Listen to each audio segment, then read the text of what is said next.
আসানসোল পৌর নিগমের রানীগঞ্জ পৌরসভার অন্তর্ভুক্তি ছিল ভুল সিদ্ধান্ত, এমন দাবি মেয়র জিতেন্দ্র তিওয়ারি। তিনি চান পুরসভার মর্যাদা ফিরে পাক রানীগঞ্জ।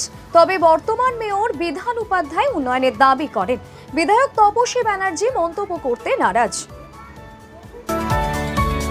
রানীগঞ্জ পৌরসভাকে আসানসোল পৌর নিগমের অন্তর্ভুক্তি করা ভুল সিদ্ধান্ত, এমন মন্তব্য বিজেপি নেতা ও প্রাক্তন মেয়র জিতেন্দ্র তিওয়ারি।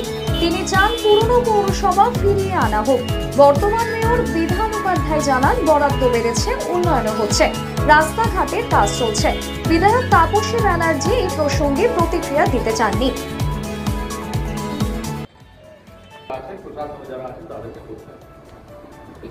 আর তৃতীয় একটা ইস্যু, যেটা আমি পার্সোনালি ফিল করেছি, যেটা আপনাদের সঙ্গে শেয়ার করছি, যে আমি আসানসোল মিউনিসিপাল কর্পোরেশন, বৃহৎ যে কর্পোরেশন হলো, তার ফার্স্ট মেয়র ছিলাম। আমার সময়ে যখন শপথ দিলাম, তার আগে রানীগঞ্জ, জামুরিয়া এবং কুলটি মিউনিসিপ্যালিটির অস্তিত্ব শেষ করে বড় কর্পোরেশন তৈরি করা, এবং অনেক পরিশ্রম করতে হয়েছিল আমাকে, সমস্ত অ্যাকাউন্ট ঠিক। তখনই আমি হিমশিম খেয়ে যেতাম, সপ্তাহে 2 দিন 3 দিন আসতে রানীগঞ্জের অবস্থা খারাপ হয়ে। এবং তখন আমি বারবার ফিল করেছিলাম যে এই সিদ্ধান্ত আমার মনে হয় একটু ভুল হয়ে গেল, কেননা ভৌগোলিক অবস্থান এমন আসানসোলে যে একটা কর্পোরেশন থেকে, আসানসোল থেকে এটা কন্ট্রোল করা সম্ভব। যদি না বড়কেও একটা সমান কর্পোরেট মিউনিসিপ্যালিটির যদি মর্যাদা না দেওয়া হয়, তাহলে এটা করা সম্ভব।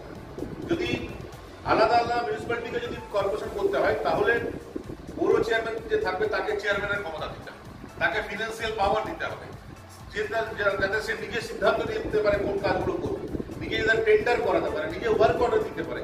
এই অধিকার যখন না দেওয়া হবে, ততক্ষণ এই পুরোর কোনো দাম নেই। যেটা অতীতে বামপন্থীরা বলতেন, আমি নিজেও পার্সোনালি ফিল করেছি যে আলটিমেটলি এটা পোস্ট অফিস ছাড়া কিছু না। এখানে চিঠি দাও, চিঠি 3 দিন পর আসানসোল পৌঁছে যাবে, তারপর আসানসোলে গিয়ে খোঁজ করবো। দেখুন, আমি বারবার যখন ছিলাম তখন বারবার কলকাতাকে বলেছিলাম যেটা আলটিমেটলি এই সিস্টেমটা ঠিক হচ্ছে না, কিন্তু কিছু করার ছিল না। আপনি মেয়রের যা দায়িত্ব, মেয়র যেভাবে স্বাধীনভাবে কাজ করেন, সেইভাবে তাকে ফান্ড বা সংস্থা কিছু দিয়ে তাকে স্বাধীনভাবে কাজ করতে দেওয়া। প্রথমত হচ্ছে এটা 2015 হয়েছে এটা কর্পোরেশনটা পুরোটা নিয়ে। এটা প্রথমত হচ্ছে ওনার ভুল ধারণাটা হলো ছোট্ট ছিল বলে কাজ করতে পারতো না। আজকে আসানসোল কর্পোরেশনের মধ্যে জামুরিয়া, রানীগঞ্জ, কুলটিকে ঢুকিয়ে দিয়ে যাতে কাজের বন্যা বয়, সেই জন্য এটা করা হয়েছে। আর বড় চেয়ারম্যানকে মানে সিস্টেম যেটা আছে, সিস্টেমটাতে আছে কর্পোরেশনে একটা বড়োতে একটা বড় চেয়ারম্যান থাকবে। তো বড় চেয়ারম্যান থেকে ফুল পাওয়ার দেওয়া আছে, বড় চেয়ারম্যানরা নিজেদের মতো করে কাজ করতে পারবে। এবার ফাইন্যান্সিয়াল যেভাবে সরকারের যা প্রজেক্ট আছে, সবগুলো সমানভাবে সব জায়গাতে বিভিন্ন জায়গাতে ভাগ করে আমরা করে দিই কাজগুলোকে।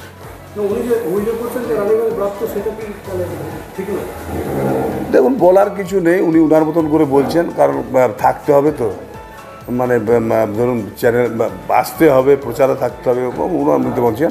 কাজ সব জায়গাতে যেখানে যেটা কাজ, মানে যেটা আসছে কাজ, সব কাজগুলো সব জায়গাতে সমান ঠিকভাবেই দেওয়া হচ্ছে।